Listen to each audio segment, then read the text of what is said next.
अस्सलाम वालेकुम व्यूअर्स, मैं हूं आपकी होस्ट मोमिना बतूल और मैं आज आपके सामने हाजिर हूं अपने शो के एक नए एपिसोड के साथ जिसका नाम है golden moments with winners. Viewers, आज के जो गेस्ट हमारे साथ मौजूद हैं वो कौन हैं, वो क्या करते हैं और वो कैसे दिखते हैं, ये सब हम आपको दिखाएंगे भी और बताएंगे भी।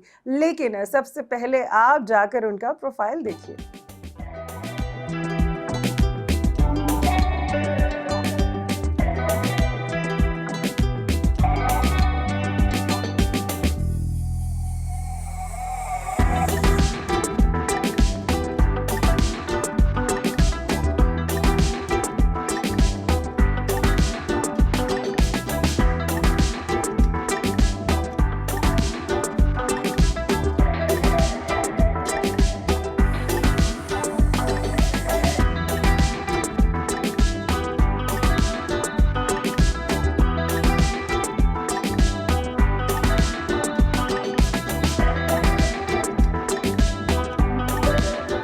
जी, तो आपने देखा उनका प्रोफाइल। हमारे साथ जो शख्सियत आज मौजूद हैं, students parents federation of Pakistan के नाम से एक इदारे को रन कर रहे हैं, जो मतलब ऑल ओवर द पाकिस्तान में मौजूद है। हमारे साथ तशरीफ़ फरमा है नदीम मिर्ज़ा साहब। तो आइए इनसे बात करते हैं और जानते हैं इनकी लाइफ के बारे में और पूछते हैं ये सफ़र कहाँ से स्टार्ट हुआ। अस्सलाम वालेकुम सर। वालेकुम सलाम, थैंक यू वेरी मच। अल्लाह का करम है। आप सुनाइए। सबसे पहले तो बहुत वेलकम है आपको हमारे शो में।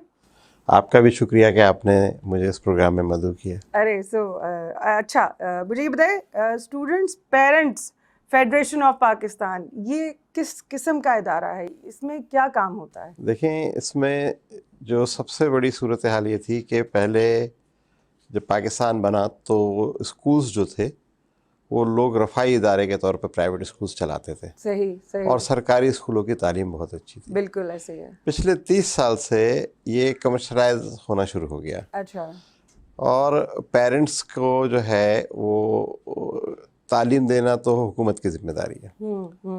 अच्छा, आइन की जो शिक इन्होंने है 25A, उसके तहत भी सरकार की जिम्मेदारी है कि 5 साल से लेकर 16 साल तक के बच्चे को फ्री तालीम देनी है। ओके। तो फिर प्राइवेट स्कूलों की को परमिशन का कोई जवाब ही नहीं बनता है। बिल्कुल, वो तो 2 साल के बच्चे की फीसेस जो हैं नहीं, वो भी पाबंदी है कि 4 साल से नीचे के बच्चे को एडमिशन दिया ही नहीं जा सकता। सर आजकल तो बच्चा पैदा भी नहीं होता तो उसका एडमिशन करा दिया जाता है। 18 महीने के बच्चे का नहीं पैदा भी नहीं होता है, रजिस्ट्रेशन हो जाता है, लेकिन 18 महीने के उसमें स्कूल जाता है। अच्छा, मैं आप ये बता ये रहा था कि ये सारी ज़ातियाँ चल रही थी। और फिर ये कि आप जो फ़ीस है, मंथली फ़ीस जो 12 महीने की फ़ीस होती है, उसके अलावा गर्मियों की छुट्टियों की भी फ़ीस भी हम देते थे। हाँ, उसके बाद हमें जो है वो कलर डे, येलो डे, फला डे, मैंगो डे, वो भी मनाया जा रहा है प्राइवेट स्कूल्स में। वो हमें उसके भी पैसे देने पड़ते थे। फिर एक्स्ट्रा बुक्स, नॉवेल्स वगैरह जो हैं, जर्नल्स वगैरह शामिल कर दिए जाते थे, उसके पैसे भी देने पड़ते थे। इसके अलावा हमें जो है वो 14 अगस्त को पाकिस्तान ड्रेस और 6 सितंबर को फ़ौजी ड्रेस और पीटी ड्रेस, ये भी सब स्कूल से ख़रीदना पड़ता था। बिल्कुल। तो ये जब सारी चीज़ें मैंने देखी तो इसमें हुआ ये कि इस प्राइवेट स्कूल्स की बैड लक कह लीजिए और पेरेंट्स की खुशनसीबी कह लीजिए। ये तो आप उन डेज का बता रहे हैं कि जो वाकई में हम लोग भी मनाते हैं। जी जी। स्कूल्स में तो कलर डे, मैंगो डे, मतलब इस तरह के डेज भी मनाए जा रहे थे। और वो सारा बर्डन जो है वो पेरेंट्स पे आता था। अच्छा, अब हुआ ये कि कोविड आ गया। बिल्कुल। अच्छा, कोविड आ गया फरवरी में, तो हमने नारा लगाया नो स्कूल नो फीस। हाँ। क्योंकि हम तालीम जो है, जब आप तिजारत कर रहे हैं तालीम की, तो हम तालीम ख़रीद रहे हैं पैसे देकर। अब जो चीज़ हम ख़रीद नहीं रहे तो हम उसके पैसे कैसे दें? कैसे दें? अब ऐसे ही है कि मैं किसी फ्रेंचाइज पर चला जाऊं, उससे बताऊं कि भाई मेरे बच्चे जो हैं वो 5,000 रुपये महीने का आपसे खाते थे खाना, अब क्योंकि कोविड की वजह से बंद है आपका, तो ये 5,000 रुपये आप रख लीजिए। हाँ, ये तो इसी तरह होगा। इसी तरीके से हो गया। तो हमने मना किया कि हम फीस नहीं देंगे। फरवरी 2020 से वो चलता रहा सिलसिला, और हमारा मुख्तलिफ स्कूलों में पेरेंट्स का झगड़ा चलता रहा, लेकिन मैं उस वक्त लीड नहीं कर रहा था इसको। मतलब हमने कोई तंजीम नहीं बनाई थी। 18 अगस्त 2020 को हमने इसकी दाखिल रखी और उसका टेक्निकल नाम रखा है students parent federation, not parent federation. कि हम स्टूडेंट्स को भी लुक आफ्टर करेंगे, पेरेंट्स को भी लुक आफ्टर करेंगे, और एज वेल एज हम टीचर्स को भी लुक आफ्टर करेंगे। क्योंकि प्राइवेट स्कूल वो जगह है कि जहाँ टीचर्स को या टीचिंग और नॉन टीचिंग स्टाफ का कोई सर्विस स्ट्रक्चर मौजूद नहीं है। बिल्कुल ऐसे जिसको जब मर्जी आए रख लिया, जिसको जब, उसमें से ब्लैकमेल होते हैं। हाँ। अच्छा, अब उसके बाद हमने मूवमेंट चलाई, और मूवमेंट चलाकर और इन सब में बच्चे बहुत डिस्टर्ब होते हैं। बच्चे डिस्टर्ब होते हैं बहुत ज़्यादा। और देखिए, पहले होती थी तालीम और तरबियत, बिल्कुल। अब तालीम जो है वो 50% रह गई है और तरबियत 0 रह गई है। आई डोंट थिंक सो, ना होने के बराबर है, क्योंकि उसी के साथ स्कूल्स के साथ हमें बच्चों को कोचिंग सेंटर्स में डालना पड़ता है। देखिए, वो तो मैं आपको बताऊं कि ये अलमिया है कि सिंध की बात कर लें कि 49,000 स्कूल हैं प्राइवेट। उस 49,000 स्कूलों में 36,000 रजिस्टर्ड ही नहीं है। Don't tell me. सिर्फ 13,600 के करीब स्कूल रजिस्टर्ड, और वो रन कर रहे हैं अपने वो रन कर रहे हैं छप्पर छाया में। हाँ। रन कर रहे हैं। अच्छा, और पेरेंट्स भी राजी हैं इस बात? नहीं, पेरेंट्स को तो पता ही नहीं है। पेरेंट्स को पता ही नहीं। आप किसी पेरेंट की मजाल नहीं है थी कि वो किसी स्कूल से उसका रजिस्ट्रेशन सर्टिफिकेट मांग ले, जबकि लॉ ये है कि जब वो एडमिशन के टाइम पर उसको जो अपने प्रोस्पेक्टस देगा, तो उसके अंदर वो डालेगा, अपने डालेगा कि मेरा अप्रूवल है, उसमें इतनी। अब हुआ ये कि हमने उस पर कहा कि अब हमारा एक 1 पॉइंट एजेंडा है, ज़्यादा नहीं। ठीक है, एक पॉइंट। और वो क्या है? वो ये है कि जो कानून कहता है वो करें आप। Very well done. जो कानून कहता है वो कर लें आप। बिल्कुल। अच्छा, जहाँ कानून आपको अच्छा नहीं लग रहा वहाँ कानून तब्दील करवा लें। हाँ। अब आप लेट फीस ले रहे हैं, भैया कोई बिजली का बिल है। हाँ। आप एनुअल चार्जेस ले रहे हैं, अच्छा, उस पे चार्जेस भी पड़ते हैं। अगर अच्छा, आप लेट फीस जमा कराते हैं तो आपको एक्स्ट्रा पैसे देने पड़ते हैं। पर डे जी, पर डे। हाँ जी, बिल्कुल अच्छा, ऐसे ही है। उसके बाद एनुअल चार्जेस 12 महीने में से 13 महीने की फीस। बिल्कुल ऐसे ही है भाई। एनुअल चार्जेस किस चीज़ के हैं? अच्छा, कोई रूल अप्लाई नहीं करता। अच्छा, अब यहाँ पर मुख्तलिफ कवानीन मौजूद हैं। पंजाब में यह है कि आप हर साल 8% फीस बढ़ा सकते हैं। हाँ। सिंध में कानून है कि हर साल 5% बढ़ा सकते हैं। सही। लेकिन सिंध में काला कानून ने बनाया है रीअसेसमेंट का, कि हर 3 साल के बाद स्कूल को अपनी री रजिस्ट्रेशन करानी पड़ेगी। ओके। और उस टाइम वो ये बताएगा। अच्छा, जब स्कूल रजिस्टर्ड होता है, ये बात मैं वजाहत से आपके चैनल के थ्रू बताना चाहता हूँ, जो पेरेंट्स के इल्म में नहीं है, मैं खुद सुनना चाह रही हूँ। उसमें जब स्कूल रजिस्टर्ड होता है तो वो ये बताता है कि मेरा ये स्कूल है, इसमें ये फैसिलिटीज़ हैं, ये लैब है, ये कंप्यूटर लैब है, ये साइंस लेबॉर्ट्री है, ये मेरे पास BLS बेसिक लाइफ, मतलब जो फैसिलिटीज आप बच्चों को दे सकते हैं वो सारी बतानी पड़ती हैं। हाँ, वो बताने के बाद वो बताते हैं कि हमारी इतनी कॉस्ट है और ये प्रॉफिट है और तो हमें इतनी फीस आपकी, वो असेसमेंट करने के बाद वो एक फ़ीस अप्रूव हो जाती है। ओके। उसके बाद 1 रुपया भी नाजायज़, सही, 1 रुपया भी स्कूल नहीं ले सकता। सही। और उसमें 5% वो इजाफा करेगा। बट क्या ये रूल है कि जब पेरेंट्स जाते हैं अपने बच्चे का एडमिशन कराने, ऑब्वियसली वो 1 साल का मतलब वो जो है वो एडवांस रख लेते हैं? नहीं, लॉ ये है कि 3 महीने का जो मंथली फीस है आप उससे ज़्यादा एडमिशन फीस नहीं ले सकते। और सिक्योरिटी डिपॉजिट का कोई लॉ है ही नहीं। There is no law. ये तो लूट, देखें ये तो इन्होंने फिर अपने रूल्स बनाए हुए हैं। हाँ, सबके। वो कहते हैं जी, अभी एक स्कूल की मालका से मेरी बात हुई, मैंने कहा आप ये सारी चीज़ें बेच रही हैं और ये आउट ऑफ रूल्स है और उसका, तो उस पर उन्होंने कहा जी बात ये है कि मेरा स्कूल मेरी मर्जी। अच्छा, ये इनका एक का नहीं, मैं एक की मिसाल दे दी आपको, लेकिन ये 99.99% बिल्कुल सब अपने अपने रूल्स पे चल रहे हैं। कानून ये है कि हर स्कूल में पेरेंट्स एसोसिएशन बनाना लाजमी है, मैंडेटरी है, बहुत ज़रूरी है। एक स्कूल में भी नहीं है सिंध में। कहते हैं जी हम इस कानून को नहीं मानते। ओके। दूसरा, जो आप टोटल फीस कलेक्शन है आपकी, 1 करोड़ रुपया फीस आप ले रहे हैं, तो आपको 10 लाख रुपए स्कॉलरशिप में देने ही देने। बिल्कुल। 10%। इसको फ्री शिप का कानून है, रूल नंबर 13 है और 2001 के जो रूल्स हैं, नहीं देते किसी को। वो डमी बनाए हुए उन्होंने लिस्टें।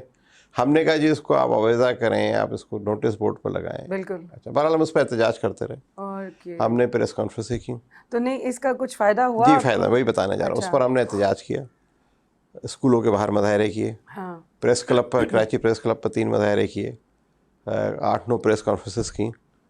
और हमने, क्योंकि इसका अब सिलसिला क्या है कि जो हर सूबे में रेगुलेटर है, प्राइवेट स्कूल का ये सिर्फ आप सिंध की बात नहीं करें, ये पंजाब में भी बहुत सारे मैं यही कह रहा हूँ, हर जगह पे देखिए सूरत हाल है कि ये मुमकिन कैसे है। हाँ, तालीम देना सरकार की जिम्मेदारी, बिल्कुल वो उसका उसने बेड़ा गर्क कर दिया, बिल्कुल ऐसे ठीक है। Matric pass matric fail 35-40% marks लेने वालों को भर्ती कर लिया, वो भी नकल से। बिल्कुल।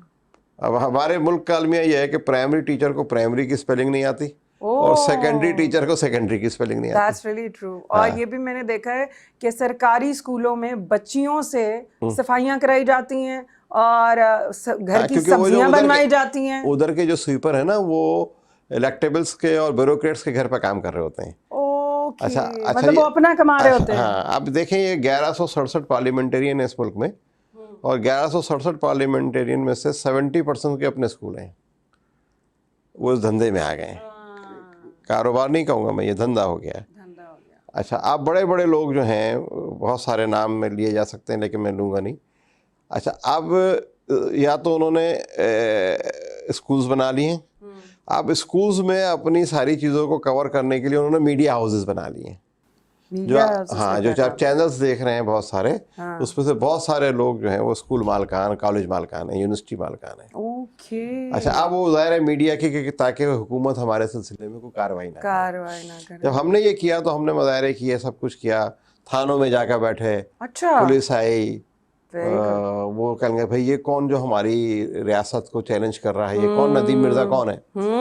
फिर उन्होंने कहा कि ठीक है, फिर आपस में इनकी 24 एसोसिएशनें हैं सिंध में, इन्होंने इसकी, बल्कि पूरे पाकिस्तान में, तो उन्होंने इसकी एक फेडरेशन बना ली, मेरे अगेंस्ट खड़े हुए। अच्छा, कि ये मतलब लोग आपके ऑपोजिट हो गए। अपोजिट, वो स्कूल मालकान, ज़ाहिर है मैं उनकी लूट मार के ज़ाहिर है आप वो उनका काम बंद करवा रहे थे, उनके उनकी इनकम बंद हो रही थी। ये जो डकैती हो रही है, ये बिल्कुल ऐसे ही ये कितने की डकैती है पता है आपको?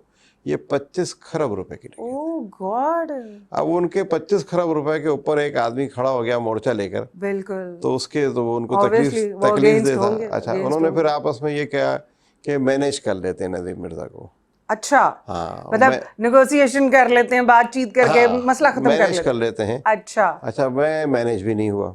देखें, आप बात यह है कि आप को मैं बताऊंगा कि मैं ज़िंदगी में मैंने बहुत अच्छे ओहदों पर काम किया है और बहुत अच्छे पैसे कमाए। अब ये है कि मैं जाकर बच्चों की तालीम को बेच दूं, तो वो मैं नहीं करूँगा। मैं अपने बच्चों को ना हराम खिलाया है और ना कभी खिलाऊंगा। इस मुल्क में असील और जेन्युइन लोग बहुत कम हैं और मेरा दावा यह है कि मैं असली आदमी हूँ और मैं लोगों को डिलीवर करके दूंगा। मैंने सियासत की 2014 तक। अच्छा। और 2014 के बाद फिर मैं इसमें समाजी खिदमत पर आया हूँ। अच्छा, अब उसमें हुआ ये कि जब हमने बहुत ज़्यादा मुजाहरे किए, ये किया वो किया दूसरा, तो अभी हमने उनसे सर्कुलर कराया कि कापियाँ किताबें नहीं बेच सकते, ये लोडे नहीं बना सकते, फलां नहीं बना के, वो सर्कुलर को उन्होंने उठाकर फेंक दिया। अभी हमने 23 अगस्त को मुजाहरा किया। अच्छा, इसमें होता ये है कि रेगुलेटर है, हर गवर्नमेंट ने एक रेगुलेटर दिया हुआ है प्राइवेट इंस्टीट्यूशन का। जैसे सिंध में कहलाता है वो director general private institution registration and inspection. हमने उसके ऑफिस के सामने मुजाहरा किया। ठीक है। मुजाहरा करके हमने 29 नुकात दिए कि ये 29 मुतालबात हमारे ऐसे हैं कि जो इरेगुलरिटी कर रहे हैं। ये 29 चीज़ें थी। ओह गॉड। तो उसमें 3 चीज़ों में कानून साजी की ज़रूरत थी और 26 चीज़ें डायरेक्टर के इख्तियार में थी। ओह गॉड। जो इम्प्लीमेंट नहीं हो रही थी क्योंकि वो करना नहीं चाह रहे थे, तो वो कैसे करते हैं? क्योंकि ये देखें, ये मुमकिन नहीं है कि मिली भगत के बगैर ये सब कुछ हो जाए। बिल्कुल ऐसे ही है, ये ऊपर से लेके नीचे तक हर बंदा इन्वॉल्व होता है। हाँ, अब वो कमा रहे थे। मिसाल के तौर पर एक स्कूल सिस्टम है, उसमें 40,000 बच्चे पढ़ते हैं। ठीक है। अब पर बच्चा जो वो डकैती कर रहा है वो तकरीबन 12,000 रुपए की कर रहा है साल की। सही। ठीक है, सिर्फ कापियों किताबों एनुअल चार्जेस की मद में। सही। इसके अलावा वो पढ़ा भी नहीं रहा। अच्छा, ये भी करते हैं कि आपको ये बुक्स यहीं से मिल सकती हैं, बाहर से नहीं मिलेंगी? नहीं जी, कापियां जो हैं, जो 100 रुपए की कॉपी है वो 350 रुपए की है। और उसके अगर आप बाहर की कॉपी लेकर आ जाएं तो उस पर काम चेक नहीं होगा। हाँ, बिल्कुल ऐसे ही है। ठीक है, बच्चे परेशान हुए होते हैं। एडमिशन कैंसिलेशन का लॉ मैं आपके तवज्जुह से बताना चाहता हूँ कि आपने 3 महीने की जब लॉ बना के आपने फीस ले ली, ठीक है, एडमिशन। तो अगर 3 महीने बच्चा फीस नहीं देगा तो आपने उसको फ्री पिलाना है, पढ़ाना है। क्यों फ्री पढ़ाना है? कि उसको हर हाल में पढ़ना है, आपके पैसे जो उसने दिए हैं वो एडजस्ट करने हैं। 3 महीने के बाद आप उसको जो है वो नोटिस देंगे। हाँ। और नोटिस देगा उसका 2 महीने में एडमिशन कैंसिल कर सकते हैं। ये क्या करते हैं, बच्चा आया 1 महीने की फीस लेट हुई, बोला आप एग्जाम में नहीं बैठ सकते। हाँ बिल्कुल ऐसे ही करते हैं, आप स्कूल में नहीं आ सकते। बिल्कुल ऐसे ही करते हैं। अच्छा, ये भी पाबंदी है कि बच्चे से आप फीस का तकाजा कर ही नहीं सकते। हाँ, बच्चों को इस बात का पता ही नहीं होना चाहिए फीस का, है नहीं, लॉ भी वो मेंटली डिस्टर्ब हो जाते हैं। ये है। अच्छा, वो जब बच्चा घर आता है तो वो पता चलता है। हाँ। अच्छा, ऐसे वाक़े हमने फिर पहली दफ़ा in the history of Pakistan हमने 3 स्कूल मालकान पर FIR कटवाई। बहुत अच्छा किया। अच्छा, क्या स्कूल मालकान पर के बच्चे को क्या किया, बंद कर दिया। बंद कर दिया मतलब? कमरे में बंद कर दिया, स्कूल में। हाँ, जहाँ गर्मी 38-40 डिग्री सेंटीग्रेड के अंदर। यहीं से हम अपनी बात को कंटिन्यू करेंगे, मुझे ब्रेक पे जाना है सर। तो वियर्स, मैं मिलती हूँ आपसे एक छोटी सी ब्रेक के बाद।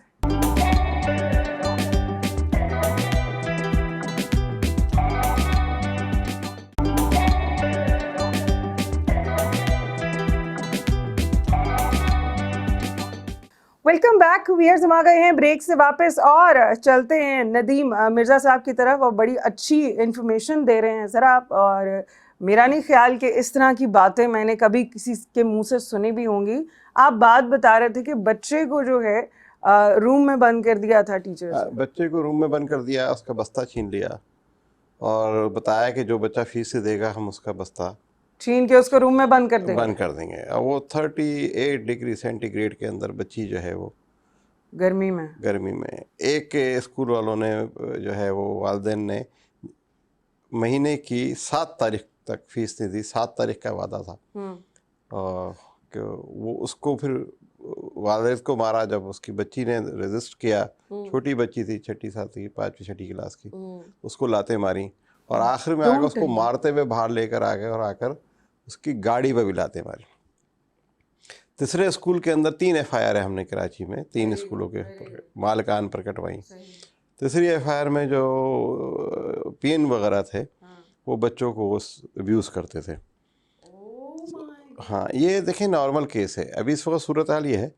तो तीनों FIR हुई, फिर पेरेंट्स के साथ उनकी फिर को बातचीत वगैरह हो गई, ये हो गया। अच्छा। तो फिर वो, लेकिन बाद एक नसीहत तो हुई कोर्टों में। This is wrong. एक PM की क्या मतलब वैल्यू है? उस पर वायरल हुआ, हमारे फेसबुक पेज से निकला।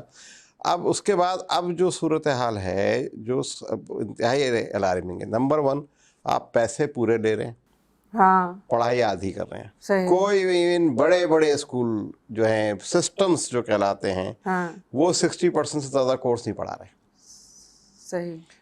अच्छा, अब उसके ऊपर सोने पर सुहागा ट्यूशन सेंटर्स। ट्यूशन सेंटर की रेसिपी ये है कि आपको 30 क्वेश्चन दे देते हैं, ये याद कर लें। अब अगर आप कोई भी एक सिलेबस उठा लें, एक सब्जेक्ट उठा लें, में कम से कम 150 सवाल होता है। आप 30 की उसको तैयारी करा के पास कर देते हैं, बोर्ड लगा देते हैं, हमारा रिजल्ट 100% आ गया। अच्छा, अब और इसमें और आगे इजाफा फरमा लीजिए। मतलब कि अब उसमें इजाफा ये हो गया कि जो ट्यूशन सेंटर के मालकान हैं, हाँ, वो पेपर बनाते भी हैं, डोंट टेल मी, और पेपर आउट भी करते हैं। हाँ, पेपर आउट कैसे हो जाता है? इस वजह से क्योंकि वो पेपर जो है गारंटेड जो है, कई मशहूर नाम है कराची में, और जहाँ पर तिल धरने की जगह नहीं है, और जो करोड़ों अरबों रुपए कमा रहे हैं। Sorry I interrupted you. Last time, अभी आपको याद होगा, जब मैट्रिक के एग्जाम्स हुए हैं, रोज पेपर आउट होता था और बाकायदा 12 साल से हो रहा है जी। आप अभी की बात कर रही हैं, आपको अभी का पब्लिक हो गया था क्योंकि अब मीडिया का दौर है। हाँ, मीडिया में आया, अब तो मैं आया, वो उस वजह बाकायदा वीडियोस बनी हुई हैं। हमने उसको हाईलाइट किया। हाँ, हमारा, क्योंकि पहले देखिए कोई प्लेटफॉर्म नहीं था। अभी अब से 75 साल पहले से अभी तक पेरेंट्स यतीम थे। सही। हमने उनको आके वल्दियत दी, सही मानों में वाकई यतीम थे। हाँ, यतीम थे, कोई उनके पीछे बोलने वाला नहीं था। स्कूल वाले कहते थे जाओ जी बच्चा ले जाओ, नहीं पढ़ाना। हाँ, केड़ा रूल कादा रूल, किस किस्म की कहानी होती थी। अब हमने जो ये डाली कहानी कि भाई आप ये करें, और ये जो सारी चीज़ें कर रहे हैं, तो अब उन्होंने ये किया कि दूसरी बात ये कि अब आजकल का जो बच्चा है उसको दूसरी क्लास के बच्चे के हाथ में यूट्यूब से हर चीज़ पता है उसको। बिल्कुल ऐसे ही है। और आपने जो खौफनाक तरीन बात बता रहा हूँ कि एक तो पढ़ा नहीं रहे, दूसरा जो ड्रेस कोड है हाँ जी, लड़कियों का जो कम पढ़ी लिखी लड़कियां स्कूल में भर्ती कर ली हैं, लग जाती हैं। तो कल एक कंप्लेंट आई एक बड़े स्कूल सिस्टम की मेरे पास कि वहाँ के मालिक ने पाबंदी लगा दी कि यहाँ पर जो है वो टीचर्स दुपट्टा नहीं पहनेंगी, स्कार्फ नहीं, दुपट्टा भी नहीं पहनेंगी, दुपट्टा नहीं पहनेंगी, नहीं पहनेंगी। और क्योंकि मेरा ऑल लेवल का स्कूल है, इंग्लिश लेवल का, तो आपको अंग्रेज बनकर आना है। अल्लाह अकबर। तो वहाँ टीचर्स टाइज और बनियाने पहन के घूम रही हैं। Don't tell me. मैंने कहा ठीक है, अब उस पर हम बात कर रहे हैं। अब हम जो नेक्स्ट अपना चार्ट ऑफ डिमांड दे रहे हैं उसमें ये बता रहे हैं, अच्छा पूरी दुनिया का इंटरनेशनल लॉ क्या है, ये देखें गोरा पागल नहीं है। वो कहता है जो भी पढ़ाने के लिए खड़े हो गए गाउन पहन के खड़े हो गए। Very good, very good. हाँ, वो गाउन पहन के ही खड़े होते हैं। हाँ, हाँ, गाउन लाजमी था। हम भी जब मैं फर्स्ट ईयर इंटर में थे तो हमारा जब लेक्चरर आता था तो उसने गाउन पहना हुआ था, क्योंकि आपका बच्चे की तवज्जो जो है वो आपके जिस्म के बजाय आपके काम पर हो। तो हमने ये मुतालबा कर रहे हैं कि आप जो है टीचर्स को गाउन्स पहनाएं, भले वो कुछ पहने में हो या कैसे भी कपड़े पहने हो, वल्गर कपड़े। अब जो 8वीं 9वीं क्लास का बच्चा है, 7वीं क्लास का बच्चा, आप उसको तरबियत करने के बजाय उसको वक्त से पहले जवान कर रहे हैं, खराब कर रहे हैं, बच्चे खराब कर रहे हैं, बच्चे खराब कर रहे हैं। तो ये बहुत अलार्मिंग बात है। बहुत अच्छा आपने ये पॉइंट उठाया है और अल्लाह करे कि इस बात पहली दफा ये मैं मुतालबा कर रहा हूँ पाकिस्तान में, और आपके चैनल पे पहली दफा कह रहा हूँ कि इनको गाउन पहनाएं। नहीं, बहुत ज़रूरी है। मैं खुद इस बात पे मतलब एग्री करती हूँ कि बच्चों की जो तवज्जो है वो टीचर के कपड़ों से हट के कम से कम उसके काम पे जाए। खैर, मुझे ये बताएं, इन सारी आपकी इतनी स्ट्रगल आपने की, इसका एंड क्या हुआ? एंड ये हुआ कि हमने 23 तारीख को मुजाहरा किया। ठीक है। हमें कहा गया कि आप मुजाहरा ना करें। हमें बार्गेन करने की कोशिश की गई, हम नहीं माने। हमने 23 को मुजाहरा किया डीजी ऑफिस के सामने वालिदैन को लेकर। उसके बाद हमने नेगोशिएशन की, उनसे बात की, और जो हमने 29 पॉइंट दिए थे उसमें 17 पॉइंट्स में वो मर्ज करके 10 पॉइंट्स पर हमने एक सर्कुलर निकलवाया, जिसका आजकल बड़ा शोर है। अच्छा, वो सर्कुलर नहीं है, वो प्राइवेट स्कूलों के लिए डेथ वारंट है। उसमें क्या है कि आप कॉपी नहीं बेच सकते, इवन मोनोग्राम वाली कॉपी नहीं छाप सकते। Very good. छपवाने पर ही पाबंदी है। बिल्कुल, बहुत अच्छा किया। यूनिफॉर्म वगैरह ये वो आप किसी भी स्कूल का बता भी नहीं सकते कि फला उससे जाकर ले लें, फलां स्टोर से जाकर ले लें। आपको सिर्फ वहीं से मिलेगा, यही कहा जाता है। मैं इसका तोड़ भी बताऊं। अच्छा, आप लेट फीस नहीं ले सकते, आप 3 महीने की फीस डिफॉल्ट के बगैर से पहले बच्चे को स्कूल आने से रोक नहीं सकते, उसका एडमिशन कैंसिल नहीं कर सकते। आपको 10% बच्चों को फ्री शिप देनी है हर हाल में, रूल नंबर 13 के तहत। रूल नंबर 12 के तहत आपने एसोसिएशन बना दी। जो 7 पॉइंट नए पहली दफ़ा स्कूल वालों को पता चले, तो उसके बाद उन्होंने कहा साहब हम तो, अब वो क्या कर रहे हैं इस वक्त का रवैया ये कि पेरेंट्स जा रहे हैं। अच्छा, अब उसमें जिसमें हिम्मत है बेचारे में लड़ने की ना, वो जाकर अपना फीस सही करा कर आ रहा है। अच्छा, दूसरा इन्होंने इस दफ़ा और किया कि इनको इजाज़त है 5% फीस बढ़ाने की, 40% फीस बढ़ा दी। अब एक साथ 10 मुसीबतें आई कि पेट्रोल महंगा हुआ, डॉलर महंगा हुआ, आटा महंगा हुआ, हमारी मैशियत बर्बाद हो चुकी है। और उसके बाद जो है वो फीसें भी इजाफा हो गया बेताशा। फिर फीसों में कब इजाफा किया है कि जब आपने जो है वो कापियां भी खरीदनी है, किताबें भी खरीदनी है, और इस दफा तो अंत कर दिया है, इतनी महंगाई हो चुकी है, चंद नए आइटम शामिल कर दिए हैं। क्या? मोजे और दुपट्टे। 1900 रुपए का दुपट्टा और 200 रुपए का मोजा। 200 रुपए का दुपट्टा आता है बाजार? 1900 का। नहीं, मैं बाजार की बात कर रही हूँ। हाँ, आप एक सिंपल दुपट्टा लेके जब 100 रुपए वाली कापी 350 रुपए की बेचेंगे, उसका हमने हल निकाल दिया। क्या? इसका हल हमने ये निकाला कि हमने एक इदारा का काम किया अभी 15 रोज पहले, उसका नाम है students parent federation, SPF, student mart. SPF मतलब स्टूडेंट्स पेरेंट्स फेडरेशन। अच्छा, ठीक है। SPF students mart. ओके। आपको सिटी स्कूल का यूनिफॉर्म 3200 रुपए का मिल रहा है बाजार से। मार्ट पर आप ऑर्डर दीजिए, आपको 2200 का मिल जाएगा। अरे वाह। कापियां पर पाबंदी है। आपको बाहर से स्कूल की प्रिंटेड कापी तो बना नहीं सकते वो, तो वो कापी जो स्कूल कह रहा है उसी पर हम क्या करेंगे, स्कूल से बोलेंगे कि क्राइटेरिया हमें भेज दीजिए और मोनोग्राम हमें भेज दीजिए। Very good. हम वो बनाकर उसको वही कापी जो है वो 40% कम में दे देंगे। ओके। दूसरी बात यह है कि सिंध टेक्स्ट बुक बोर्ड एक इदारा है जो किताबें छापता है, लेकिन director general of private institution and inspection, registration and inspection एक इदारा है। अब एक तीसरा इदारा है जो कहलाता है बोर्ड्स हैं, board of intermediate and secondary education, और एक चौथा इदारा है जो कहलाता है कैरिकुलम बोर्ड, सिलेबस के लिए। हमारे सूबे की बदनसीबी है जहाँ हम इस वक्त बैठे हैं कि इस सूबे ने यकसा निसाब को नहीं माना। ओके, मतलब हर एक बंदे ने अपनी अपनी दो दो ईंटों की मस्जिद बनाई है। अच्छा, उसमें क्या है कि मेरी बेटी जो है वो 5वीं क्लास में, उसको नावल दे दिया है कितना मोटा। अरे अच्छा, अब मसला ये है कि टीचर को पढ़ाना तो आता नहीं है। तो वो बताती है कि जो टीचर आती कहती नावल निकाल लो। ओके, ठीक है। अच्छा, और जिस टीचर को पढ़ाना नहीं आता वो या कहती नावल निकाल लो, या वो कहती है ड्राइंग करो, या कहते हैं कि चलो पीटी करो। तो हम अपने, अच्छा हमारे पेरेंट्स भी बिल्कुल इनोसेंट थे, उनको पता ही नहीं था कुछ। नहीं सर, ये भी सॉरी मैं फिर आपकी बात काट रही हूँ। इस तरह होता है जैसे आप अपनी बच्ची की बात कर रहे हैं, हमारे भी घर में बच्चे हैं, तो वो अगर आके हमें कहते हैं, मैं एज अ पेरेंट बात कर रही हूँ, अगर फॉर सपोज मेरा बेटा आके कहता है कि मैंने स्कूल नहीं जाना, तो हम वजह पूछेंगे भाई क्यों नहीं जाना। आज स्कूल में पढ़ाई नहीं हुई, पेरेंट्स मानते भी नहीं है, पता है आपको, मैं आपको अपनी बात बता सही कह रहे हैं। नहीं, मैं यही कह रहा हूँ, पेरेंट्स नहीं मानते, हमें पता नहीं है, पेरेंट्स नहीं मानते थे। ये एक्सपोज कैसे हुए ये बता रहा हूँ। ये एक्सपोज ऐसे हुए कि जब कोविड में ऑनलाइन क्लासेस शुरू हुई, और जब टीचर बैठी लैपटॉप के सामने, और जब पेरेंट बैठा बच्चे के साथ, तो जब आमना सामना हुआ तो पता चला टीचर तो कोरी है बिल्कुल, उसको कुछ नहीं आता। तो फिर उस वक्त परेशान हुए।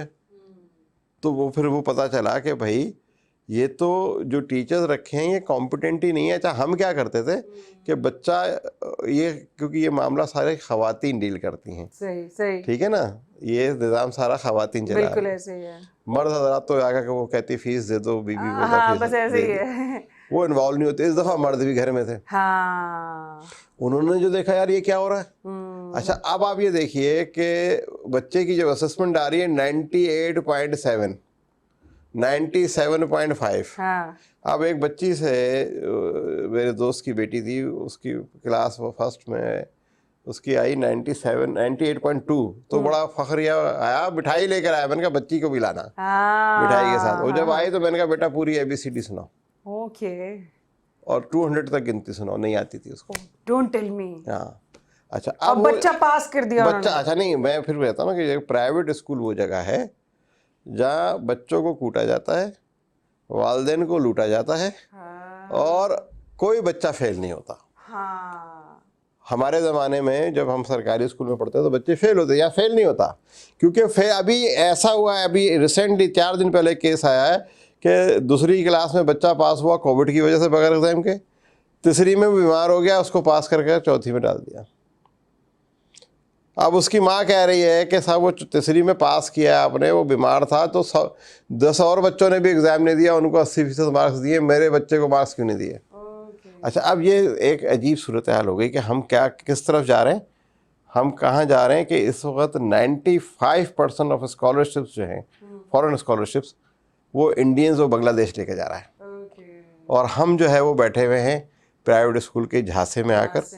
तो अब अच्छा, अब सरकारी इस तालीम का मसला ये है कि एक तो सरकारी स्कूल्स की, अच्छा अब मज़े की बात है, कॉलेज सरकारी सही हैं, सरकारी कॉलेजों में बच्चे पढ़ रहे हैं, प्रेफर कर रहे हैं कि सरकारी स्कूलों में बच्चों को डालना चाहिए। देखें, ये मसला जब तक हल नहीं होगा, क्योंकि हम अगर ब्रांड कॉन्शियस होकर, अच्छा जैसी, मैं तो ये कह रहा हूँ कि जो तालीमी मेयार प्राइवेट स्कूलों का है, सरकारी स्कूलों का वही प्राइवेट स्कूलों का है, सिवाय चंद के। सर, तो पेरेंट्स कहाँ जाएं? पेरेंट्स जाएं जाके, जब तक आप सारे जाकर अपने बच्चों को सरकारी स्कूल्स में दाखिल नहीं कराएंगे, जब तक सरकारी स्कूल का निज़ाम कैसे सही होगा। नहीं तो सरकारी स्कूल में जब टीचर्स ही इस तरह की हर आप देखें, अभी इन्होंने स्कीम निकाली है, हमने भी कहा है कि आप कम्युनिटी बेसिस पर करें, हमारी नेगोशिएशन भी चल रही है, बातचीत भी चल रही है। अच्छा। कि हम सिंध के 1100 स्कूल गोद लेना चाहते हैं, गोद ले जाकर हम कम्युनिटी बेसिस के ऊपर, देखें पूरी दुनिया में कम्युनिटी स्कूल्स का सिस्टम है और लर्निंग बेस्ड एजुकेशन है। हमने ये भी मुतालबा किया कि बच्चों को रीढ़ की हड्डी के प्रॉब्लम हो रहे हैं, आप लॉकर बनाएं, लॉकर रूम बनाएं, हाँ, जो होमवर्क कहाँ, that's very important, this is very important, because बच्चे इतनी बुक्स लाद के और बैग भर के जब वहां से घर आते हैं। अब मेरी पहली क्लास दूसरी क्लास की बच्ची है, उसका बैग का जो वजन है वो तकरीबन 9.5 किलो है। ओए होए होए, अब वो 9.5 किलो का बैग वो बच्ची उठाएगी, उसका अपना वजन 18 किलो है, बिल्कुल ऐसे या 20 किलो है। बिल्कुल ऐसे तो वो अब अपने वजन से चींटी थोड़ी है जो अपने वजन से 10 गुना तो उठा आप लेगी। देखें फिर इसी तरह बच्चों को नफरत हो जाती है स्कूल जाने से, पढ़ने से। भाई वो आकर कहती पापा मेरे कमर में दर्द हो रहा है। अब ये कमर में दर्द हमारे ज़माने में 70 साल की उम्र में होता था, अब ये 7 साल की उम्र में हो रहा है। तो ये देखें, ये सिस्टम सारा है। अच्छा, वो क्यों कर रहे हैं, अब ये भी पूछा उसकी वजह, कितना भारी बस्ता क्यों दे रहे हैं? बेचने में पैसे मिल रहे हैं। भले बच्चे की रीढ़ की हड्डी टूटे या टांग की हड्डी टूटे। अच्छा, अब उसमें हमने ये किया कि आप हमारे 3 जो कानून कहता है वो करें, पूरी फीस लेकर पूरा कोर्स पढ़ाएं, ठीक है, सब्जेक्ट स्पेशलिस्ट रखें। अब लॉ यह है कि जो मिनिमम फीस है स्कूल की, मैक्सिमम फीस जो स्कूल में किसी बच्चे की है, लॉ यह है कि अगर आप किसी बच्चे से 10,000 रुपये ले रहे हैं तो मिनिमम तनख्वाह 40,000 रुपये होगी, 4 गुना टीचर की। सही, अगर एक क्लास में 10 बच्चे हैं, नहीं, टोटल जो पूरा स्कूल है, हाँ, उसमें किसी की 5,000 है, किसी की 4,000 है, किसी की 10,000 फीस है, अलग अलग क्लासेस के बिहाफ पे, हाँ, क्लासेस की वजह से जो मैक्सिमम फीस है आप जो स्कूल में किसी भी बच्चे से ले रहे हैं, उसका 4 गुना आपने मिनिमम तनख्वाह देनी है। Very good, very good. इससे ज्यादा दे सकते हैं। हाँ। अब ये 8-8 हज़ार रुपए की टीचर, ये मैं 8 हज़ार रुपए की टीचर किस कैटेगरी के स्कूलों का बता रहा हूँ, 5,000 से 10,000 रुपए, 12,000 रुपए जो फीस वाले हैं, बिल्कुल ऐसे, बिल्कुल जो ऐसे। 5,000 से नीचे वाले हैं वहाँ 3-3 हज़ार रुपए की टीचर है। हाँ, ठीक है, नॉन मैट्रिक टीचर्स हैं। हाँ, स्कूल की कंडीशन इन्होंने रखी थी कि 240 गज का हो और उसमें ग्राउंड हो। अब मुझे नहीं समझ में आता 240 गज में ग्राउंड कैसे बन सकता है। ठीक है, अच्छा, अब this is the point, main point कि 240 गज का रूल में आप कह रहे हैं 240 गज की जगह पर स्कूल हो, कहाँ ग्राउंड बनेगा, अंडरग्राउंड बनेगा या अपर ग्राउंड बनेगा, समझ में नहीं आता। अब वो ग्राउंड भी खत्म कर दिया उन्होंने। हाँ, अब ग्राउंड नहीं होता। नहीं, कंडीशन ऑफिशियल खत्म कर दी कि या ग्राउंड बनाए या लैब बनाए। ओके, जब हमने कहा 36,000 स्कूल आप बगैर रजिस्ट्रेशन के चला रहे हैं, तो हम तो मुतालबा कर सकते हैं, पिटीशन भी कर सकते हैं। वेरी वेल डन, आप बहुत अच्छा काम कर रहे हैं और अल्लाह करे कि आप अपने मकसद में कामयाब हों। और ऐसी ऐसी बातें आपने बताई हैं कि मैं यकीन करें इतने इंटरेस्ट के साथ, मुझे भी वो एक तजस्सुस हो रहा था, क्योंकि ऑब्वियसली हमारे भी बच्चे हैं, वो पढ़ते हैं।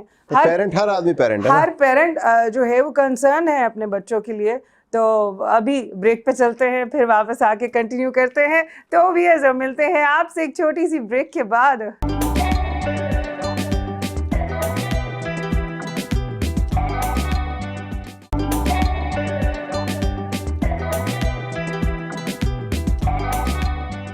वेलकम बैक व्यूअर्स, हम आ गए हैं ब्रेक से वापस और नदीम मिर्ज़ा साहब हमारे साथ बैठे हुए हैं। सर, आपकी माशाल्लाह से अल्लाह करे कि आप बहुत आगे जाएं, क्योंकि आपकी नीयत भी साफ़ है और आपके इरादे भी बड़े पक्के लग रहे हैं मुझे।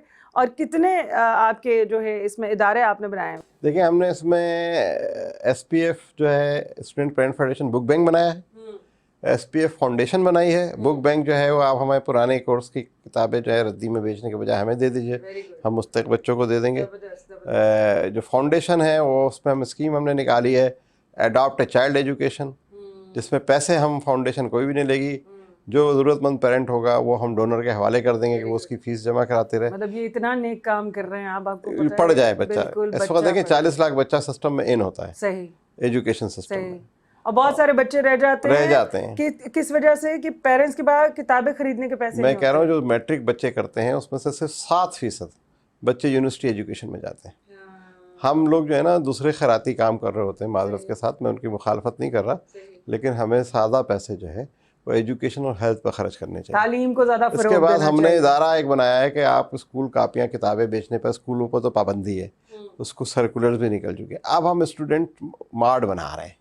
उस मार्ट पर आप ऑनलाइन ऑर्डर करें, हर स्कूल का यूनिफॉर्म मिल जाएगा, हर स्कूल की किताबें मिल जाएंगी, वेरी गुड। कापियाँ मिल वो जाएंगी। ऑनलाइन आपकी एप्लीकेशन होगी? एप्लीकेशन होगी, उस पर जाइए, आप बुक करा दीजिए कि मुझे सिटी स्कूल का चाहिए, बीकन का चाहिए, दाऊद पब्लिक का चाहिए, पंजाब कॉलेज का चाहिए। वेरी गुड, वेरी हम गुड। आपको बहुत ही नॉमिनल कीमत में, जितने में हमें कॉस्ट आ रही होगी उस पर बहुत नॉमिनल प्रॉफिट, क्योंकि अभी सूरत हाल ये है कि जो पैंट 1000 की बन रही है वो 2200 की बिक रही है। बिल्कुल ऐसे ही 2200-2500 की हाँ, तो वो पेरेंट को अगर 1200 में, 1000 रुपए में, 200 बहुत रुपए, भला हो जाएगा लोगों का। ये क्योंकि हम ये नहीं कह रहे आप पाबंद नहीं कर सकते कि फला जगह से किताबें खरीदें, कापियाँ खरीदें। हम आपको मार्ट का ऑप्शन दे रहे हैं, आप जाइए वहाँ से ले लीजिए।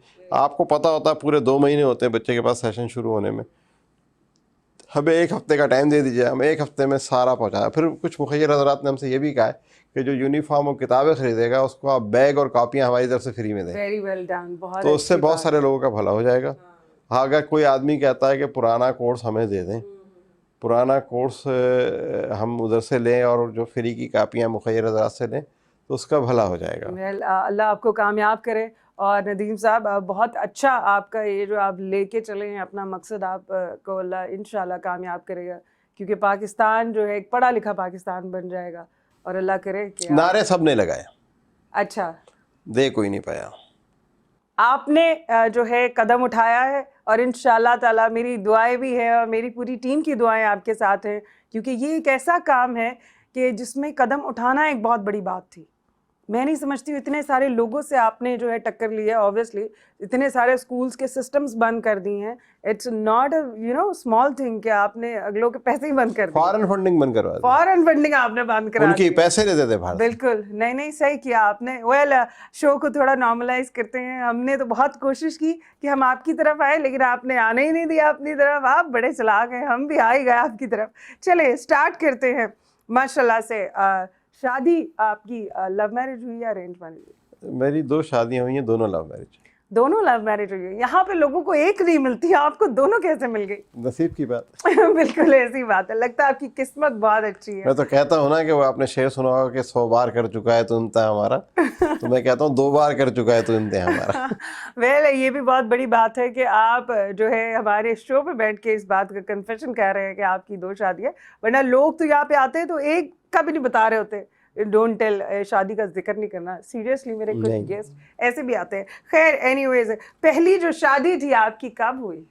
मेरी पहली शादी हुई थी 86 में। ना करें, अच्छा। तो 86 में कहाँ देखा था आपने? हैदराबाद। मैं हैदराबाद का रहने, हैदराबाद सिंध का रहने वाला हूँ। Okay okay. तो लव एट फर्स्ट साइट हुआ था या दोनों नहीं, मेरे तरफ पास से? जॉब करती थी तो मैंने। जॉब करती नहीं, अच्छा, सही बात है। मतलब तो ऑब्वियसली आपने ही प्रपोज किया होगा। जी जी जी। आपको पसंद आई थी? जी जी। फिर आपकी पसंद से उन्होंने भी फिर आपको पसंद कर लिया? जी। तो आपकी माशाल्लाह बड़ी वाली वाइफ में से कितने बच्चे हैं? 4 बच्चे हैं, 1 बेटा 3 बेटियां। माशाल्लाह माशाल्लाह। और अब आ जाते हैं जरा दूसरी की तरफ। एक बेटी मेरी डॉक्टर है। अच्छा। और ये बताना मैं जरूर चाहूँगा, बहुत बहुत जरूरी है। एक इंजीनियर है और Very उसने good. अपने स्कॉलरशिप से दुनिया की बहुत बड़ी इंजीनियरिंग यूनिवर्सिटी है, Washington university of engineering, wow, वहाँ से उसने अभी MS किया। और she is the first Asian lady कि जिसको नासा ने PhD के लिए बुक किया है। अब इस वक्त नासा में PhD कर रही है, और अल्लाह ताला ने उसका बड़ा मशहूर नाम भी उसका हुआ कि हमारे पास, और उसने हाइड्रोडायनेमिक्स में किया है। पानी के माहिरीन पाकिस्तान में एक भी नहीं है। ओके। तो बरीरा नदीम मिर्ज़ा, हाँ हाँ, एक बेटी मेरी अबू धाबी में फिजियोथेरापिस्ट है, माशाल्लाह। बेटा मेरा एक अमेरिकन फर्म में काम करता है, एक बेटी एक मल्टीनेशनल कंपनी के अंदर ब्रांड मैनेजर है। ये 4 बच्चे। अब दूसरी पर आ जाइए। अब दूसरी पे आप ही आएंगे। आप तो कब के आ गए, आप बताएं दूसरी कहाँ पे मिली? दूसरी मैंने ठीक 20 साल के बाद 2016 में की। 2016 में की। तो उनसे सॉरी 2006 में की। 2006 में। तो लाहौर में मुलाकात हुई। लाहौर में कहाँ? मैं अमेरिकन लाइफ में जॉब करता था, कॉर्पोरेट मार्केटिंग को हेड करता था, तो वो भी जॉब करती थी। ओके। तो आपने फिर से इजहार किया या उन्होंने किया? नहीं, मैंने किया। मतलब कैसे एक शख्स को 2 दफा मोहब्बत कैसे हो सकती है? देखिए जी, मोहब्बत तो करने वाला हो 4 दफा हो जाती है, 5 दफा। पहले आपको देख के लग रहा है कि मोहब्बत आपको 2 दफा और भी हो सकती है। हाँ, बस पहली मैंने की थी तकरीबन उस वक्त मेरी उम्र 21 साल थी। हाँ। अब दूसरी की मैंने 41 साल में। अच्छा तो उनसे कितने बच्चे आपके? 4। उनसे भी 4? ये हाँ। 4 का पहाड़ा बना हुआ है नहीं आपने? वो अल्लाह मियां ने बराबरी का कहा ना कि बराबर अरे वाह अच्छा ऐसा आप उससे भी बड़ा बेटा है, 3 हाँ। बेटियां छोटी, इनसे भी बड़ा बेटा 3 बेटी है। माशाल्लाह माशाल्लाह। यानी कि आगे हम आप चाह रहे हैं कि जो इस्लाम का हुक्म है आप 4 पूरी करना चाह रहे हैं?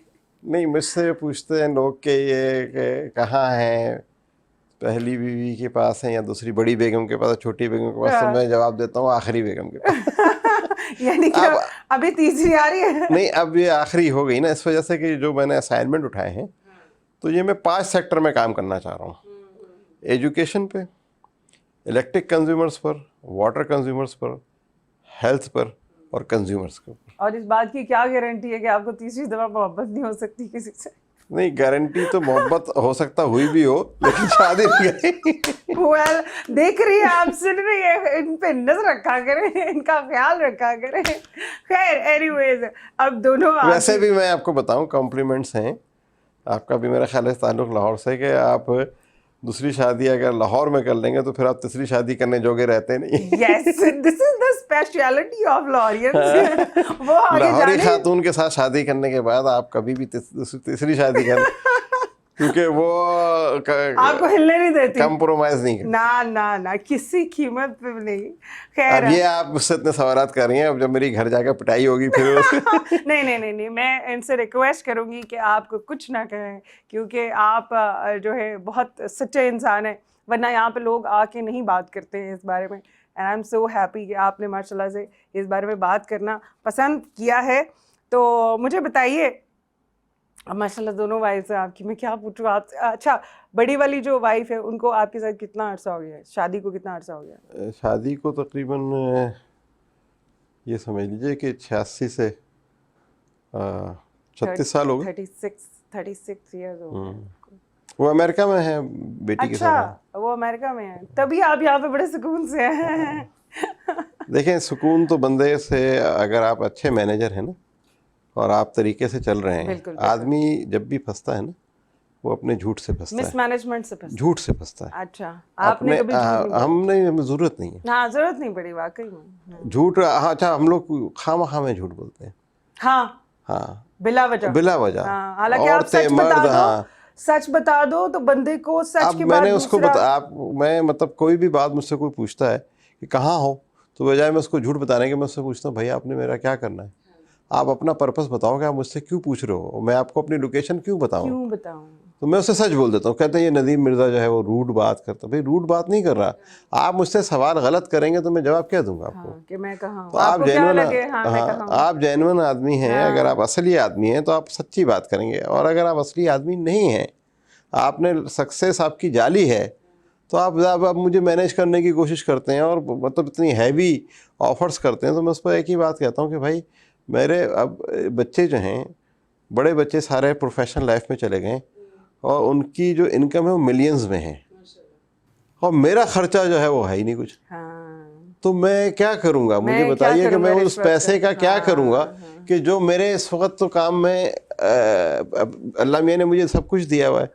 क्योंकि बाय प्रोफेशन में जो है इंश्योरेंस प्रोफेशनल हूँ। अच्छा। मैं स्टेट लाइफ में एरिया मैनेजर था, फिर अमेरिकन लाइफ में कॉर्पोरेट मार्केटिंग को हेड करता रहा। अब इससे अंदाज़ा कर लीजिए कि सन 2003 में मेरी इनकम 19 लाख रुपए महीना थी। माशाल्लाह। तो मुझे बार्गेन होने की ज़रूरत नहीं है। उसके बाद मैं कुछ अरसे जुबली लाइफ में गया, उसके बाद फिर मैं पाक कतर में गया, और अब मैं जो है अस्करी तकाफुल में हूँ, सीनियर रीजनल हेड हूँ इस वक्त। और अल्हम्दुलिल्लाह रब्बुल आलमीन, अल्लाह मियां ने शहजादों वाली ज़िंदगी दी है। और अब जो सारी ज़िंदगी जो है, फिर मैं पॉलिटिक्स में था, मैंने मिल्लत पार्टी का। ये सवाल मैं आपसे करना चाह रही थी कि आप जो है पॉलिटिशियन थे और एकदम से पॉलिटिक्स छोड़ के आप समाजी कामों में कैसे आ गए? देखिए, मैं कई प्रेसिडेंट का, वज़ीर आज़म का, वज़ीर आला का स्पीच राइटर रहा। मेरी एक्सपर्टीज़ वहाँ पर यह है कि बैक ऑफिस पॉलिटिकल सपोर्ट जो है, इलेक्शन कमीशन के मामला, इलेक्शन सेल में हेड करता रहा 2014 तक मैं 13-14 तक मैं पॉलिटिकल पार्टीज में था। और वो कौन सी पार्टी थी? मैं मिल्लत पार्टी का सेक्रेटरी इत्तलात था, फिर नेशनल अलायंस का सेक्रेटरी इत्तलात था, फिर काफ लीग का सेक्रेटरी इत्तलात था, अच्छा अच्छा अच्छा फिर अवामी मुस्लिम लीग जो बनी उसका मैं अच्छा सेक्रेटरी अच्छा इत्तलात था। शेख रशीद के साथ 20 महीने काम किया मैंने। फिर मैं फंक्शन लीग में आ गया और 2014 में मैंने फंक्शन लीग छोड़ी। छोड़ी क्यों? देखिए, मुझे ये समझ में बात आई कि मैं एक मिडिल क्लास का बंदा हूँ, मैं सेनेट की सीट खरीद नहीं सकता और MP MNA लड़ नहीं सकता, क्योंकि एक MNA के को 4000 पोलिंग एजेंट चाहिए होते हैं और 4000 पोलिंग एजेंट का मकसद ये है कि अगर 6000 रुपये भी पर पोलिंग एजेंट रखते हैं तो 2,40 लाख रुपए तो ये खर्चा है, फिर उसके बाद उसकी कंपेन का खर्चा है। अब उसके बाद जो है, क्योंकि पार्लिमानी जमहूरियत को मैं समझता हूँ कि जिसने ईजाद किया फ्रांस ने, उसी ने उसको छोड़ दिया। ईरान में नहीं है, टर्की में नहीं है, पाकिस्तान में, इंडिया में है, क्योंकि इधर जो है 9 आबादी जो कॉलोनीज थी वहाँ पर रखा है। इस पर आप किसी वक्त मुझे बुलाएंगे तो मैं एक तफसीली प्रोग्राम भी कर सकता हूँ। नहीं ज़रूर करेंगे। और मैं सॉरी बात काट रही हूँ, मेरे शो का वक्त जो है वो खत्म होने को जा रहा है। सिर्फ आखिरी जुमला हाँ जी जी कि मैं पॉलिटिकल लोग जो हैं वो टुवर्ड्स अवाम डिलीवर नहीं करना चाहते, इस वजह से पॉलिटिक्स छोड़ी। सही, मतलब वहाँ पे भी आपको कोई सिंसियर नहीं नजर आया, सिंसियरिटी नहीं दिखी। आप असल में एक सच्चे और खरे बंदे हैं और थैंक यू वेरी मच। आपने सारी जिंदगी एक, मैं वो नहीं कर रही हूँ, मैं अपनी प्रेजिंग नहीं कर रही हूँ, जो एक सच बोलने वाला इंसान होता है ना, वो बड़ी मुश्किलों से कहीं फिट होता है। हाँ, वो ज़ाहिर है, क्योंकि उसका मेंटल लेवल मिलता ही नहीं है उसका। हाँ, एक्स्ट्रा पुर्जा होता है वो। बस क्या करें, वो ऐसे ही है। अब खैर, मेरे शो का वक्त ख़त्म होने जा रहा है, लेकिन टाइम बहुत कम है। मैं नेक्स्ट टाइम ज़रूर कोशिश करूँगी कि हम एक और शो आपके साथ ज़रूर रखें, एंड इंशाल्लाह it will be honour for me. और जाते जाते हमारे यूथ को, हमारे यंग जनरेशन को क्या मैसेज देना चाहेंगे? देखें, सबसे बड़ी अहमियत जो है वो इंसानी ज़िंदगी में सेहत की है, और उससे ज़्यादा भी बड़ी अहमियत सेहत के साथ साथ तालीम की हैसियत है। आपको कितने भी एडवांटेजेस मिल रहे हों, नकल करने के, ट्यूशन पढ़ने के, कुछ भी पढ़ने के, मैं यूथ को एक मैसेज दूंगा कि 4 साल 9वीं 10वीं 11वीं 12वीं ये 4 साल सारे मशागिल छोड़कर सिर्फ पढ़ लीजिए। लाखों के हिसाब से फॉरेन स्कॉलरशिप्स आपके मुंतज़िर हैं, जाइए पढ़िए फ्री में। मेरे बच्चों ने पढ़ा है, आप भी पढ़ सकते हैं। तो यंगस्टर्स को ख़ास तौर पर मैं बता रहा हूँ कि ये जो PUBG है और ये जो कैंडी क्रश है, ये आपको उस वक्त बहुत याद आएगी जब आप 60 साल की उम्र में बसों में धक्के खा रहे होंगे। यूथ को मेरा ये मैसेज है कि ये 4 साल 9th matric first year inter, ये 4 साल आपने सिर्फ मेहनत करनी है और सारे काम छोड़कर करनी है। Well done sir. मेरे शो का वक्त ख़त्म होने जा रहा है, फिर मैं यही कहूँगी, लेकिन बहुत अच्छा शो रहा, बहुत अच्छी बातें आपसे जो है, मैंने बहुत कुछ सीखा इस थोड़े से वक्त में। और ये तो हमारे साथ मौजूद थे नदीम मिर्ज़ा साहब। सर आपको बहुत बहुत शुक्रिया, आपने अपना आपका शुक्रिया, आपने मुझे मैसेज पहुंचाने का मौका दिया, इधर बात करने का मौका दिया, आपने अपना कीमती वक्त हमें दिया, इससे बढ़कर तो कोई और बात हो ही नहीं सकती। खैर व्यूअर्स, मैं मिलूंगी आपसे अपने अगले शो में एक नए गेस्ट के साथ। तब तक के लिए दीजिए मुझे इजाज़त। अल्लाह हाफिज़।